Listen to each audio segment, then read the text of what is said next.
세상에 하나님이 줄 수 있는 가장 귀하고 큰 선물이 있다면 그것은 바로 예수 그리스도입니다. 하나님에게 있어서 예수는 하나밖에 없는 독생자이고 전부입니다. 예수님은 그렇게 이 땅에 저와 여러분에게 가장 귀한 선물로 오셨습니다.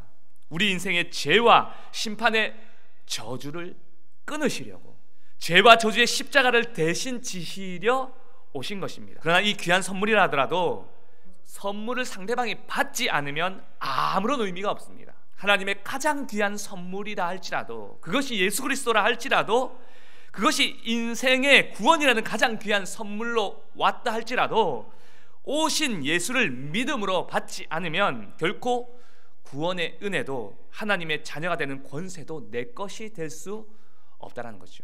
가장 귀한 것을 주신 주님이시기에 우리도 그것을 가장 아끼며 귀한 것으로 살아갑니다. 더불어 우리 또한 하나님께 가장 귀한 것으로 드리며 살아갑니다. 신앙, 예수를 믿는다는 것은 가장 귀한 것이 무엇인지를 이렇게 확고히 하는 선언입니다. 그 귀한 선물, 예수님이 이 땅에 오게 되었습니다. 당시 유대 땅은요, 로마의 지배를 받고 있었습니다. 그랬기에 로마에게 유익이 되는 왕, 로마의 말을 잘 듣는 왕, 그래서 로마는 헤롯이라는 사람을 왕으로 세웠습니다. 유대 땅에는 지금 어떤 왕이 세워져 있습니까? 그들이 원하던, 그들을 지켜주던 왕입니까? 아니에요. 착취하고 로마에 충성하는 왕이 유대를 다스리게 되었다는 것이에요. 결국 세상을 의지하고 인간 왕을 의지하니 세상과 열방의 흐름에 인생이 끌려가고 만 것입니다. 아니, 세상의 이치에 가치에 따라 그렇게 잘 살면 될 줄 알았는데, 그냥 노력하면 살면 될 줄 알았는데, 아니 그렇게 잘 살아보니까 결국에는 헤롯과 같은 이 왕이 내 인생을 지배하고 다스리고 그렇게 살아가게 만들고 있더라는 거예요. 어쩌면 정말 그 시대는 진정한 왕이 필요했습니다. 아니, 어쩌면 지금 내 인생에 진짜 왕이 필요합니다. 그래서 여러분, 예수님이 우리를 위해 이 땅에 오셨습니다. 저 멀리 이방에서 동방 박사들이 이 땅에 왕으로 오신 분이 유다에 오셨다라는 것을 알게 되었습니다. 그 동방 박사들은 유대로 향했습니다. 그리고 축하해주기 위해 유대 궁전으로 걸어갔습니다. 그리고 유대 궁전에서 물었습니다. 유대인의 왕으로 나신 이가 어디 계시냐? 우리가 동방에서 그의 별을 보고 그에게 경배하러 왔노라 하니, 왕궁과 같은 거기에는, 인생의 세상 풍조의 가치를 따라가던 거기에는 없었더라는 거예요.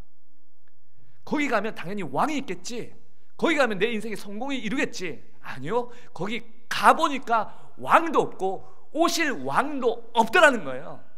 오히려 예수님은 베들레헴에서 나셨습니다.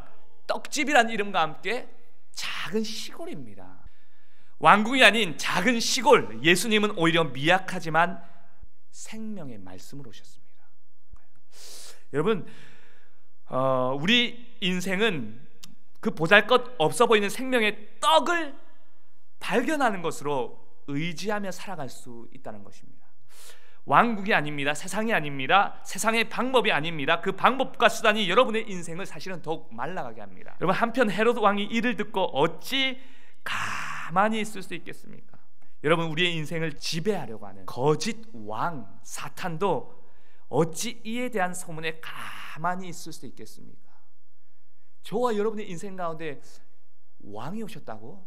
예수가 오셨다고? 헤롯이 듣고 이거 어찌 가만히 있을 수 있겠어요?